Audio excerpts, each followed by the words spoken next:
Muy buenas tardes con todas y con todos. Estamos iniciando ya esta conferencia vespertina número 109, si mal no recuerdo, va a aparecer aquí en la primera diapositiva. Y en el día 16 de esta nueva normalidad, recordando, de acuerdo a la siguiente diapositiva, que tenemos 16 entidades federativas en un nivel de riesgo máximo, que es el rojo, y las otras 16 en un nivel de riesgo alto, que es precisamente el color naranja. Los pueden ustedes ver graficados en el mapa. ¿Qué significa estar en este tipo de riesgo? Veamos la siguiente diapositiva, que tiene que ver precisamente con las acciones. La ocupación hotelera, si vemos la siguiente diapositiva, en el caso del color rojo, solamente se permite un 25% enfocado a personal esencial y con áreas comunes cerradas. En el caso del naranja, esta se puede incrementar hasta un 50%, ya con una apertura diferente, así también un 50% las áreas comunes. Los restaurantes y cafeterías pueden dar servicios a domicilio y para llevar o a la habitación en el color rojo. Y en el color naranja pueden ya realizar una apertura con un aforo controlado al 50%, manteniendo medidas de sana distancia y manteniendo acciones de prevención sanitaria con el personal y en la atención a los clientes.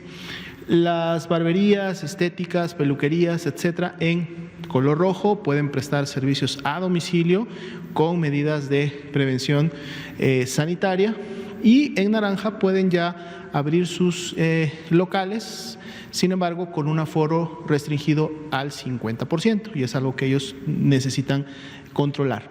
En el caso de los parques, plazas públicos, en semáforo en rojo, un aforo del 25%, enfocado básicamente a la actividad física de las personas, lo cual se puede incrementar en el naranja hasta un 50%.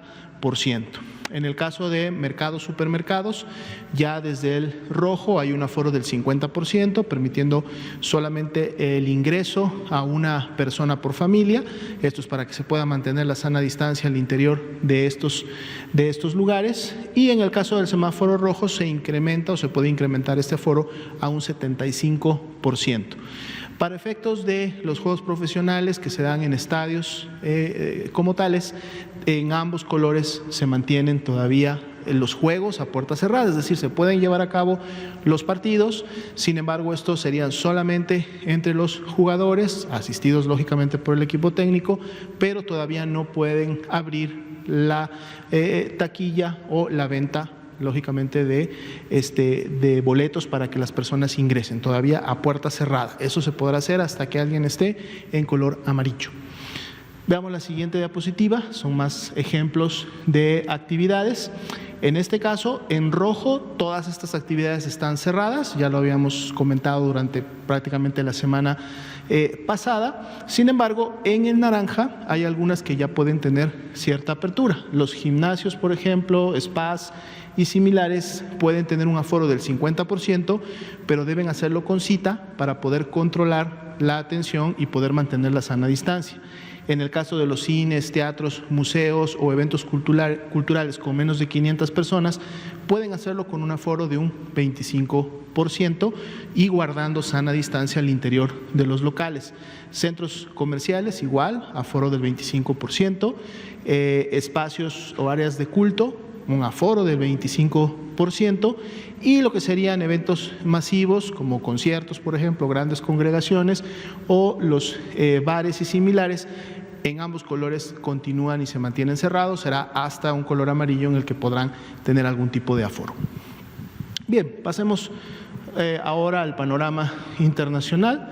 22% es la pandemia activa en el mundo, vemos otro punto porcentual que se reduce de ayer para hoy. Interesante que hoy día Europa por primera vez pasa a ocupar un tercer lugar como región, por muy poquito, prácticamente por 0.1%, más sin embargo ya el día de hoy Mediterráneo Oriental, aún con la carga baja que había mantenido durante los últimos meses, está pues 0.1 por encima de Europa, y vemos cómo Europa continúa contrayéndose su pandemia. Sin embargo, en el caso de las Américas, continúa todavía concentrando más del 50% de los casos activos, es decir, los casos que han desarrollado signos y síntomas en los últimos 14 días y, lógicamente, con las aportaciones importantes de la región. Veamos la siguiente diapositiva, la cual actualiza los números para México. Poco más de 428,000 personas las que han sido ingresadas a protocolo de estudio. De estas, 216,857 han dado negativa a la prueba confirmatoria de SARS-CoV-2, por lo tanto se descartaron a COVID-19, pero así también hasta el momento, desde que inició la pandemia, de manera acumulada, 154,863 personas han dado positivo y por lo tanto se han confirmado a el virus SARS-CoV-2. Así también se actualiza el número de las lamentables defunciones que han ocurrido a consecuencia de la pandemia y por las complicaciones que la enfermedad produce, teniendo el día de hoy 18,310 defunciones acumuladas confirmadas por laboratorio. Veamos la siguiente diapositiva, es la carga acumulada distribuida gráficamente en el nivel nacional. La mitad de las entidades federativas están todavía por debajo de un rango de 3,000, pero la otra mitad está básicamente concentrada en un rango de 3 a 5, de 5 a 10,000, pero tenemos también dos entidades federativas que están en el rango máximo, que quiere decir que tienen más de 20,000. Las podemos ver precisamente en la siguiente diapositiva, donde están ordenadas en orden descendente. Y aquí podemos ver quiénes son estas entidades que han superado esos rangos y los colores correspondientes. Si vemos la siguiente diapositiva, es la distribución de la carga activa de las últimas personas que han iniciado con signos y síntomas en los últimos 14 días. Los colores prácticamente se han mantenido de manera similar, recordando la ventana móvil que siempre comentamos, por lo tanto hay estados que pueden incrementar o disminuir su color dependiendo de la carga de enfermedad que tengan activa en relación a su epidemia regional. La siguiente diapositiva podemos verlos en orden descendente y así poder identificar rápidamente cuáles son esas entidades que contribuyen a la epidemia activa en México. Veamos la siguiente diapositiva.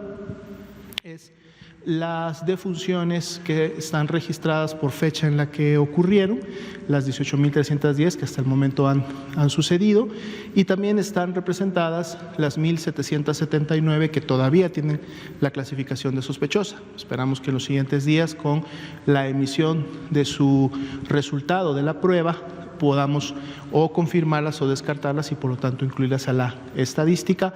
Continuamos todavía viendo una meseta, aunque una meseta alta, que la hemos estado identificando prácticamente a partir de la quincena de mayo. Veamos la siguiente diapositiva, que es la distribución también de las defunciones por entidad federativa, y ahí podemos también notar en el color naranja claro donde se podrá incrementar todavía esta carga de defunciones en la medida que estas 1,779 defunciones probables se vayan confirmando. Veamos la siguiente diapositiva, que es la curva epidémica. Continúa su tendencia ascendente, sobre todo cuando vemos representados los casos sospechosos, los cuales en su gran mayoría están ubicados en los últimos 10, 12 días, que es más o menos una constante que hemos tenido en las últimas 2 semanas. Si vemos la siguiente diapositiva, veremos en qué entidades federativas se encuentran distribuidos estos casos sospechosos y por lo tanto también donde podríamos esperar un incremento en la carga de casos confirmados y por lo tanto el cambio en la posición en la que se encuentra. La siguiente diapositiva es la carga acumulada, los 154,863 casos confirmados hasta el día de hoy. El incremento fue de 3,1%, aunque siempre recordamos que estos 4,599 casos que el día de hoy tuvieron un resultado positivo o se notificaron a la plataforma CISBER representan diferentes fechas de inicio de síntomas, la mayoría de ellas, decíamos, en los últimos 10 días. Es una situación similar que vamos a ver en la siguiente diapositiva, que es precisamente la carga hospitalaria. Vamos a ver la ocupación y la disponibilidad hospitalaria. Ahorita pasaremos a este otro gráfico. La carga de hospitalización general es un 46% de ocupación, y específicamente para las camas críticas que se utilizan, que tienen un ventilador y se utilizan para este tipo de pacientes, 39%, un incremento ligero, aunque estas subidas y bajadas han estado prácticamente en una estabilidad en las últimas semanas. 96% fue la tasa de notificación, lo cual nos da buena información para poder analizar. Si vemos la siguiente diapositiva, ese 46% de ocupación general pues está distribuida en las diferentes entidades federativas con diferentes porcentajes. Ciudad de México, Estado de México se han mantenido las últimas 2 semanas en los primeros lugares de ocupación, pero además también han podido incrementar su disponibilidad. El día de hoy es del 27% para ambas. Si recordamos, habían llegado a tener una disponibilidad de solo el 20%, esta disponibilidad se ha incrementado y se incrementa en la medida que vamos avanzando a los estados que están a la derecha. La siguiente diapositiva es precisamente la disponibilidad de ocupación de las camas que tienen un ventilador, y ese 39% nacional se distribuye también en las entidades federativas. Nuevamente podemos ver que hay un ligero incremento en la disponibilidad de este tipo de camas en los estados que han estado ocupando los primeros lugares, y los demás estados todavía tienen una muy buena disponibilidad para atender a este tipo de pacientes. La siguiente diapositiva son las unidades, los hospitales notificantes. En vez de estar que lo estemos viendo con barras como lo vemos todos los días, solo estamos viendo una especie de curva, que en este caso es una línea, pero ahí tenemos el número total de estas unidades. De ayer para hoy se incrementa una unidad COVID y son 803, y podemos notar mucho mejor con la línea cuál ha sido la tendencia, que es claramente ascendente, de la designación y utilización de estas unidades médicas para poder dar respuesta a las necesidades de la población, sobre todo en el caso de pacientes graves. Veamos la siguiente diapositiva. Es precisamente a la que nos referíamos. Estas 730 defunciones que están en el color azul son personas que lamentablemente perdieron la vida la mayoría de ellas durante la última semana, los últimos 6-7 días. Aunque podemos identificar que el color azul también se encuentra presente prácticamente en hasta un mes y medio hacia atrás, y eso es un retraso en la notificación de las defunciones. Si bien es cierto la mayoría está en la última semana, sí traemos todavía algunos grupos ahí de retraso que en su momento pues se notificaron el día de hoy, ya sea que se emitió su resultado confirmatorio y por lo tanto suben a la estadística, o fueron inclusive no solo con el resultado, sino además se notificaron en la plataforma. Si vemos la siguiente diapositiva, vamos a ver cómo se distribuyen por defunciones. Ahí podemos ver más claramente que la gran mayoría de estas defunciones sucedieron en los últimos 6-7 días, y que también la mayoría de ellas se concentran en el Instituto Mexicano del Seguro Social, pero también podemos aquí más claramente percatarnos que hay defunciones que pueden irse, por ejemplo, hasta el 12 de abril, una que estuvo esperando clasificación final, resultado, y algunas más en los meses también de abril, mayo y el inicio de junio. Veamos el siguiente grupo de diapositivas.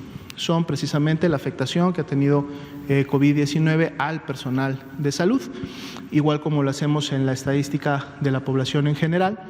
Aquí tenemos los casos acumulados confirmados en personal de salud, son al corte del día de hoy 32.388.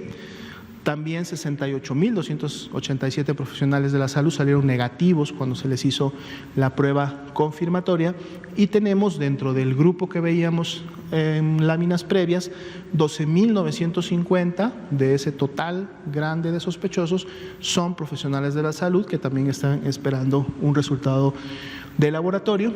Y bueno, podemos ver cómo se encuentran concentrados por entidad federativa, tanto los que se han confirmado como los que estarían todavía esperando un resultado. Por lo tanto, también esto podría cambiar en función de cada entidad. Veamos la siguiente diapositiva. Tenemos la curva epidémica, precisamente por fecha de inicio de síntomas, igual presentamos todos los confirmados, pero también presentamos los aún sospechosos para poder ver cómo se está moviendo la tendencia, que vemos que es ascendente todavía, y además podemos ver dónde se concentra la mayor cantidad de estos sospechosos y tenemos una imagen similar a la que vemos en la población general, en donde esta concentración es precisamente en los últimos 10-12 días. Es ahí donde se está concentrando los pendientes de resultados de laboratorio. Veamos la siguiente diapositiva. Tenemos la distribución de los casos que iniciaron signos y síntomas en los últimos 14 días, representan un 24% de esa carga acumulada y están distribuidos en orden descendente por entidad federativa, y ustedes pueden ver ahí dónde se concentra, digamos, la mayor cantidad de profesionales de la salud más recientes o que pertenecen a la epidemia activa. Veamos la siguiente diapositiva. La distribución por grupo de edad y sexo. En este caso, a diferencia de la población general, y ya lo veníamos viendo en semanas previas, el 57% de los casos ahora son mujeres. Cuando veíamos la población general, este porcentaje era de hombres. Y además aquí tenemos también que la mayor afectación, a diferencia de la que veíamos el día de ayer, que se concentraba un poco en la población adulta activa, aquí está un poco recorrida a la izquierda y podemos ver que es prácticamente de los 30 a los 39 años en donde tenemos la mayor concentración de profesionales de la salud que han sido confirmados a la enfermedad. Veamos la siguiente diapositiva. La distribución por tipo de profesión. Enfermeras, enfermeros, 41%, médicas, médicos, 30%, otros profesionistas de la salud, un 26%, y también, como ya lo veíamos viendo desde el inicio, un muy menor porcentaje para laboratoristas y para dentistas. Veamos la siguiente diapositiva. Aquí vemos la información que el 91% de los profesionales de la salud cursaron con una atención ambulatoria, aunque un 9% de ese total acumulado presentó también en algún momento enfermedad grave, y ahí podemos ver los números de cómo estuvieron, en qué calidad o en qué estadio clínico estuvieron hospitalizados. Veamos la siguiente diapositiva. Son las lamentables defunciones que también han ocurrido en profesionales de la salud, 463 son las defunciones confirmadas hasta el momento, y también tenemos defunciones sospechosas, que son 26, que están esperando también un resultado de laboratorio, y las tenemos distribuidas por entidad federativa en donde ocurrió la defunción. Si vemos la siguiente diapositiva, es también una curva epidémica, en este caso en barras, de las fechas en las que ocurrieron estas defunciones, y también podemos ver en qué fechas podemos todavía esperar un incremento en función de donde se encuentran distribuidas estas 26 defunciones que aún son sospechosas. Los rangos máximos o el día máximo de defunciones que tuvimos está alrededor de 17, y prácticamente de ese punto, aún tomando en cuenta las defunciones sospechosas, pues bueno, podríamos todavía ver una tendencia de estabilidad, esperando que esta pueda continuar en su momento reduciéndose. Veamos la siguiente diapositiva, me parece que es la última, que es precisamente la distribución por también grupo de edad y sexo de las defunciones que han ocurrido. Si recordamos la gráfica anterior, aquí se desplaza un poco la cantidad o la concentración de estas hacia la derecha, está más precisamente en personas que tienen entre 55 y 64 años, y en este caso sí volvemos nuevamente a la estadística general, en donde la mayoría de las defunciones son hombres, y en este caso representan un 71% de las 463 que hasta el momento han ocurrido. Sería la actualización para el día de hoy.